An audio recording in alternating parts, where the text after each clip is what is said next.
आप देख रहे हैं फतेहपुर हलचल न्यूज चैनल। मैं हूं रमेश भोज।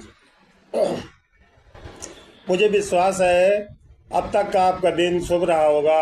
आप स्वस्थ होंगे, सानंद होंगे और प्रसन्न होंगे।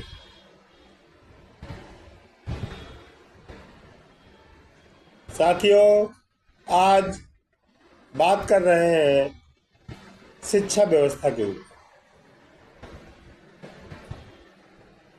2014 में भाजपा की मोदी सरकार बनने के बाद ये सरकार लगातार राष्ट्रीय एकता के बात करते हुए एक देश, एक विधान, एक संविधान, वन नेशन, वन इलेक्शन जैसी बातें कर रही, लेकिन एक क्षेत्र छूता है जिसमें वो एकता की बात करने से भी कतराते हैं। यदि वन नेशन वन इलेक्शन हो सकता है तो इस देश में वन नेशन वन एजुकेशन क्यों नहीं हो सकता। फतेहपुर जनपद में पिछले एक सप्ताह से अधिक समय से युवा विकास समिति, व्यापार मंडल जैसे संगठन निजी विद्यालयों द्वारा आम आदमी के किए जा रहे आर्थिक उत्पीड़न के विरोध में आंदोलनरत। प्रत्येक अभिभावक अपने बच्चे को अच्छी शिक्षा देना चाहता है, लेकिन सबकी सामर्थ्य नहीं है कि वो इतनी महंगी शिक्षा दिला सके अपने बच्चों को। सरकारी स्कूलों, कॉलेजों और विश्वविद्यालयों की जो स्थिति बना दी गई, उससे आम आदमी का मोह भंग हो गया।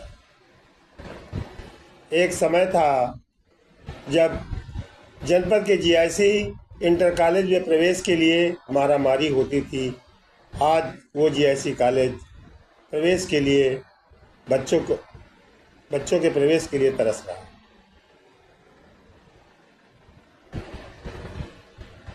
कारण समाज में जो एक धारणा बनाई गई कि जहाँ फीस महंगी होगी वहाँ पढ़ाई भी अच्छी होती होगी, ये एक धारणा है, सत्य नहीं। और उसी धारणा के वशीभूत होकर हर आम आदमी भी निजी स्कूल में अपने बच्चों को एडमिशन दिलाना चाहे। सरकार ने न जाने 2 दशकों से ज़्यादा समय से सरकारी विद्यालय खोलने बंद कर दिए।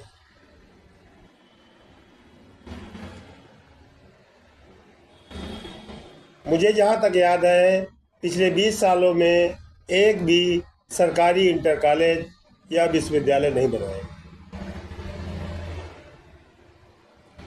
उसके बाद देश में तमाम तरह के शिक्षा बोर्ड बना दिए गए। CBSE board, ICSE board, international school और हर राज्य के अपने राज्य के बोर्ड। जब प्रतियोगी परीक्षाएं एक पैटर्न पर होती हैं, चाहे वो नीट की हो, चाहे वो जेईई मेंस की हो, तो अलग बोर्ड बनाने की आवश्यकता क्या थी। हम भटक जाएंगे अपने मुद्दे से, वापस लौटते हैं निजी स्कूलों द्वारा किए जा रहे आर्थिक उत्पीड़न के संबंध में। जितनी भी सूचनाएं मिली, केजी और पीजी में प्रवेश लेने वाले बच्चों की जो खर्चा आता है वो 3,000 और 5,000 के बीच में। कारण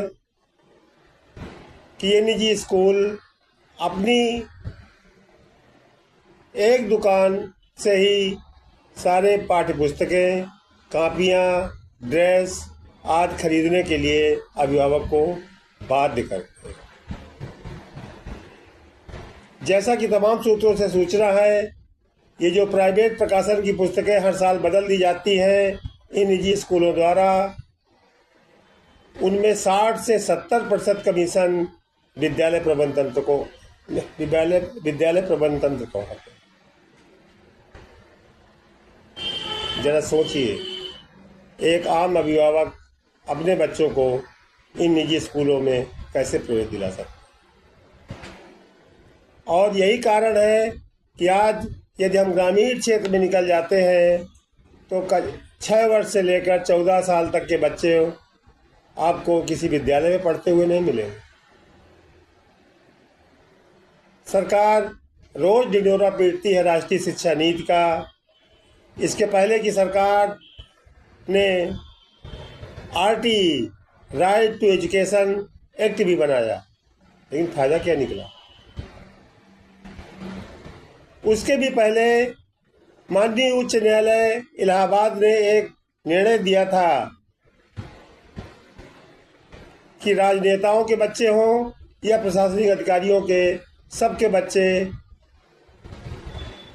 सरकारी स्कूलों में पढ़ेंगे। उस आदेश का पालन कितना किया गया।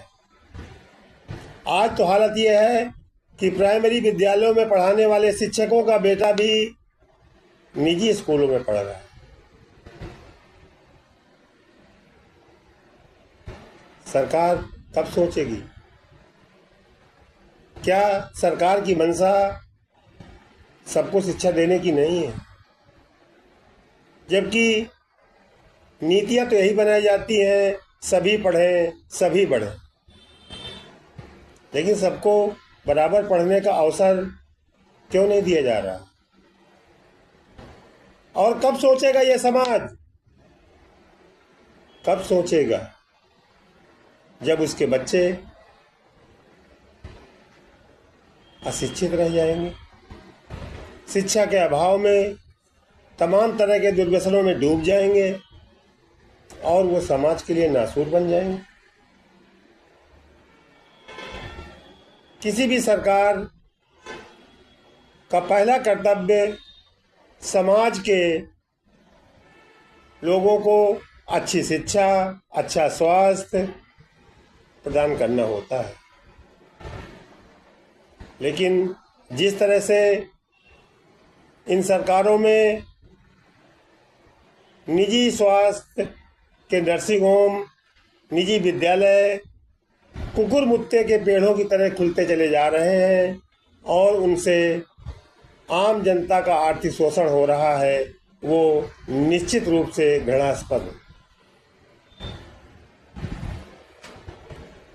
युवा विकास समिति और व्यापार मंडल द्वारा निजी स्कूलों के आर्थिक शोषण के खिलाफ चलाए गए आंदोलन एक सकारात्मक कदम है समाज के लिए, लेकिन दुर्भाग्य से समाज को इन आंदोलनों को पूरा समर्थन भी प्राप्त नहीं हो रहा। जो पीड़ित हैं वो भी खुलकर इन आंदोलनों में भाग नहीं ले रहे हैं, ये सबसे ज़्यादा दुर्भाग्यपूर्ण है।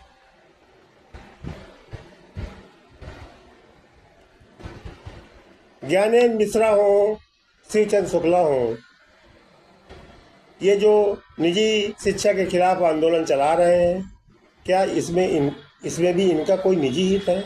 नहीं। ये समाज के मध्यम वर्ग, निम्न मध्यम वर्ग और गरीब लोगों के बच्चों को अच्छी शिक्षा दिलाने का प्रयास कर रहे हैं। अभी आप लोगों ने सुना होगा, राष्ट्रीय शिक्षा नीति के बहाने इसी देश के एक राज्य तमिलनाडु की सरकार ने बगावत की।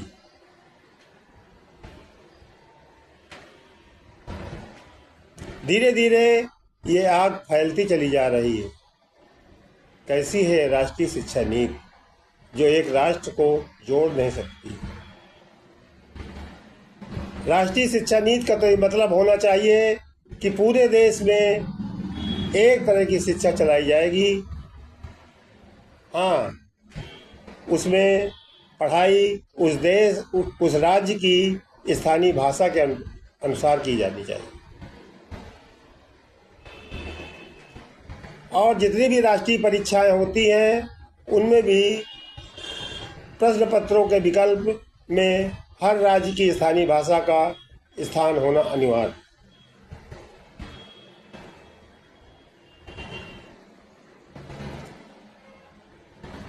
एक बार आदमी को भूखे रहना पड़ जाए, बिना बिस्तरों के सोना पड़ जाए, वो चल जाएगा। लेकिन उसके आने वाली पीढ़ी अशिक्षित रह जाए, ये न तो उस परिवार के हित में है, न समाज के हित में है और न देश के हित में। मुझे कहने में कोई भी संकोच नहीं है कि आज जो इस देश के लाखों विद्यार्थी यूक्रेन, रूस, नेपाल जैसे अन्य देशों में जाकर के मेडिकल की पढ़ाई करने के लिए विवश हो रहे हैं, वो इसी का प्रभाव। आज़ादी के इन 78 सालों के बाद भी हम एक सर्वमान्य राष्ट्रीय शिक्षा नीति नहीं बना सके, ये हमारा फेल्योर है।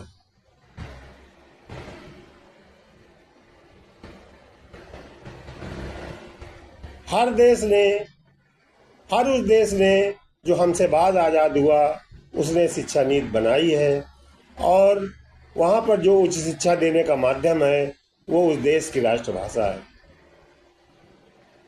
इकलौता ऐसा देश ये हमारा भारत है जहाँ उच्च शिक्षा आज भी उस विदेशी भाषा के माध्यम से दी जाती है, जिसकी समझ न हमारे देश के अभिभावकों को है और न बच्चों को।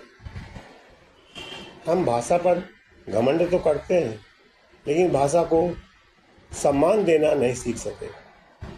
ये दुर्भाग्य है इस देश की सरकारों का, इस देश के लोगों का, इस देश के निवासियों का।